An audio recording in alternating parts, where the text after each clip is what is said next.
Laidą pristato leidykla Alma Litera.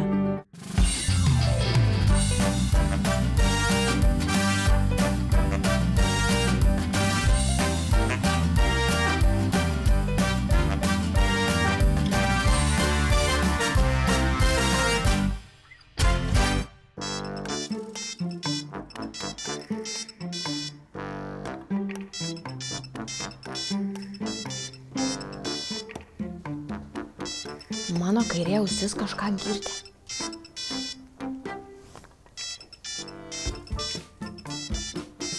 Dešinė ausis girdi irgi tą patį. Žuvytė, o tu ką nors girdi? Žuvytė sako, kad girdi kažkokį skambėjimą. Jeigu mano namuose kažkas skamba, reikia surasti kas. O!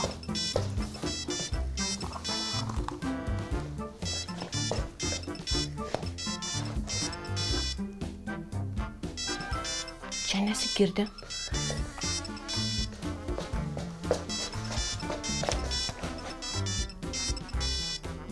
Čia skamba garsiau. Čia skamba dar garsiau.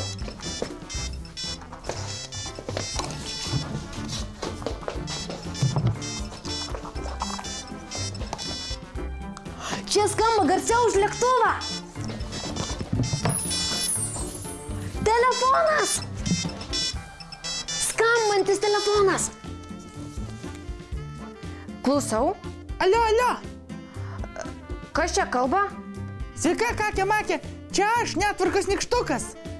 Va, galvojau, paskambinsiu tau, galvoju, gal užeisiu į svečius, seniai nesimatė. Gerai, nykštuk, ateik ir pasimk savo telefoną. Ate!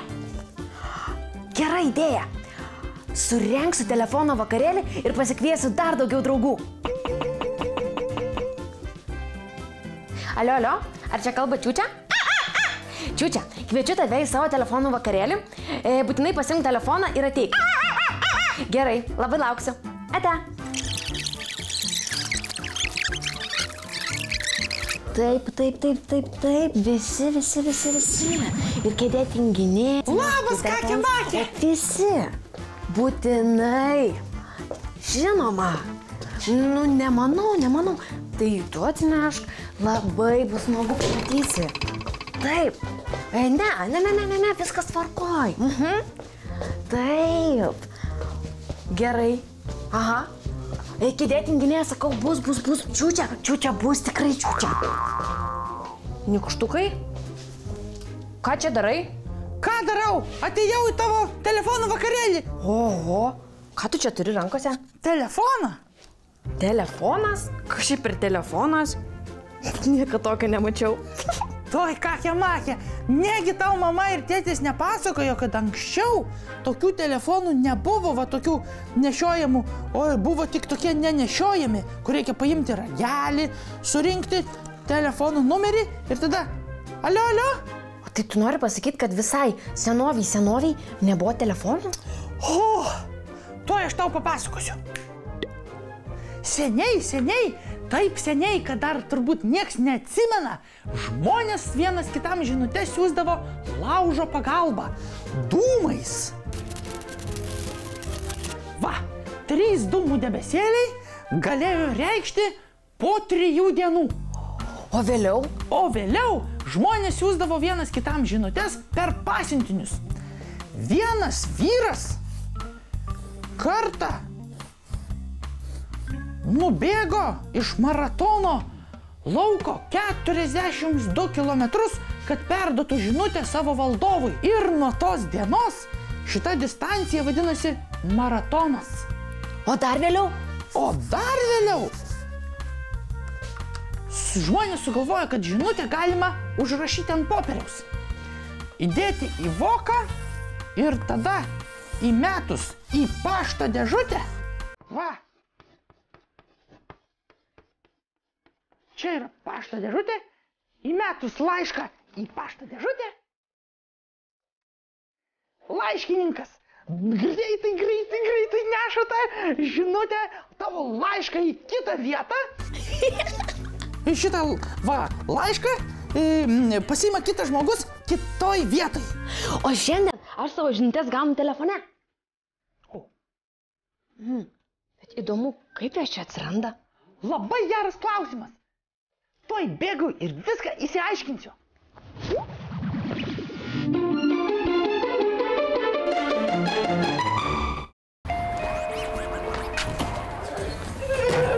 Labą dieną. Labas. Nepavėlavau?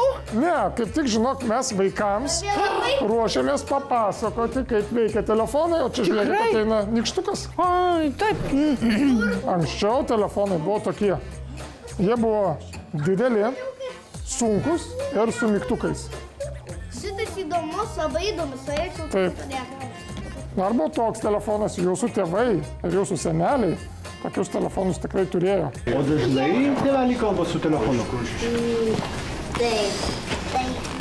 O kam skambina dažniausiai? Mano tai mama skambina draugėms. Kaip tas garsas patenka čia? Garsas patenka štai čia, pro tą mažą, pačią mažiausią skylutę. Aha. Štai čia. Jis patenka pro ją. Ta skylutė vadinasi, žinot kaip? Kaip? Mikrofonas. Aha. Taip, mikrofonas. Kai garsas patenka pro mikrofoną, jisai keliauja iš telefono į labai aukštą bokštą. Kur? Televizijos bokštas. Kuris stovi labai aukštai. Ne, tų bokštų yra labai daug, jie yra visoje Lietuvoje.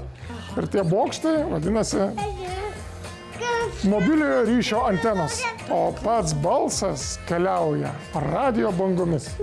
Jos nematomos, neužuodžiamos, nepaliečiamos, bet jos yra ir mokslininkai gali jas pamatyti su specialiais aparatais ir išmoko tomis bangomis siųsti mūsų balsus. O apie ką kalbasi su draugėmis? Pavyzdžiui, mama kalbasi ir galim pas jas nueiti. O tėčiai apie ką kalbasi telefonu? Mano tai tėtis kalbasi su savo draugais. Per šiuos laidelius visi balsai ir visos nuotraukos ir visas internetas ir pralenda ir per vieną laidelį gali pralysti daug tūkstančių balsų. Ojei, tai visų mūsų balsai?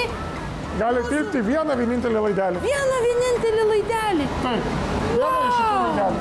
Ir jie visi atkeliauja čia. O kaip jie nesusimaišo čia?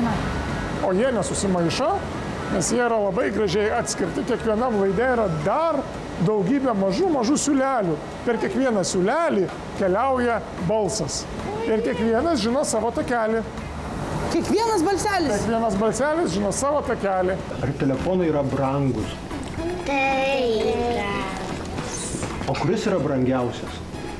Pats didžiausias ir gražiausias. Telefonas tai ne žaislas. Telefonas skirtas rimtiems dalykams. Aha.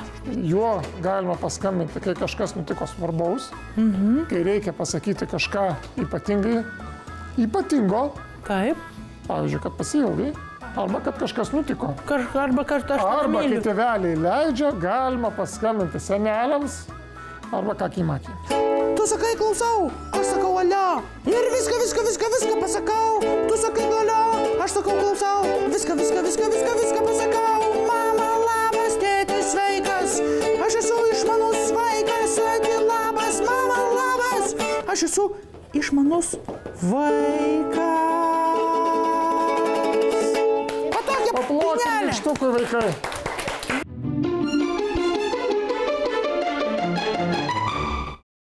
Laidą pristato leidykla Alma Litera. Laidą pristato leidykla Alma Litera.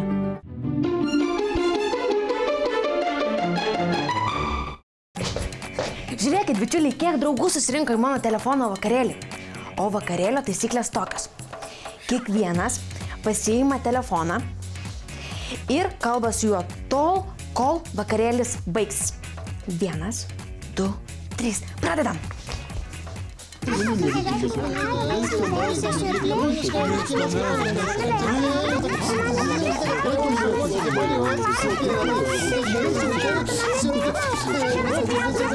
Tai ką mes taip visą vakarą sėdėsime, tik ir kalbėsime? Nuobodu. Žinot, geriau pažaiskim telefono žaidimą. Čiučia, Dabar tu pasakyk savo numerį, o aš jį sušaknėsiu. Supratau. 1, 2, 3, 4, 5, 6. Štai ir paskambinau Čiūčiai. Virduly burbuly. Dabar tu pasakyk. 4, 8, 0, 6, 1, 7. Štai ir paskambinau ponui Virduliui burbuliui. Beje, vaikai, ar žinote, ką reikia daryti, kai ištinka nelaimė? Kai atslenka vagis arba kyla gaisras? Tai jeigu nėra namie tėvelių, reikia skambinti numeriu 112. Parodysiu. 1, 1, 2.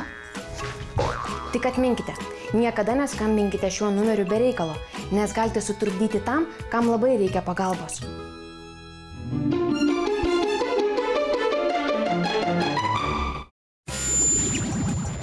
O kur vakarėlis? Koks dar vakarėlis, nykštuk? Aš gavau galybę elektroninių laiškų ir keletą jų atspausdinau. Parodyk. Štai ką nupiešė Rimantė. O čia jos sesers Inetos piešinys. O čia dar keletą piešinių apie muilo burbulus. Patricijos piešinys. O šitą laišką aš dar noriu ir perskaityti. Klausyk. Tau rašo 5 metų Kamilė, tiksliau mano mama, nes dar žinau ne visas raides. Visada žiūriu tavo laidelę ketvirtadieniais ir pakartojimus internete. Žiūriu su 1 metų sese Viktorija. Ji dar labai maža, bet šoka prie televizoriaus, kai groja netvarkas Nykštukas. Labai tave myliu ir tikiuosi, kad susitiksim per mano gimtadienį gegužės mėnesį. Labai padedu mamai virtuviai ir tvarkausi žaislus. Siunčiu tau savo piešinį. Ten tu, aš ir netvarkas Nykštukas. Ačiū Kamilė, ačiū visiems, kurie siunčiate man savo piešinius. O tiems, kas dar nežinote, mano elektroninis paštas štai čia. Ate, iki kito ketvirtadienio. Iki kito ketvirtadienio.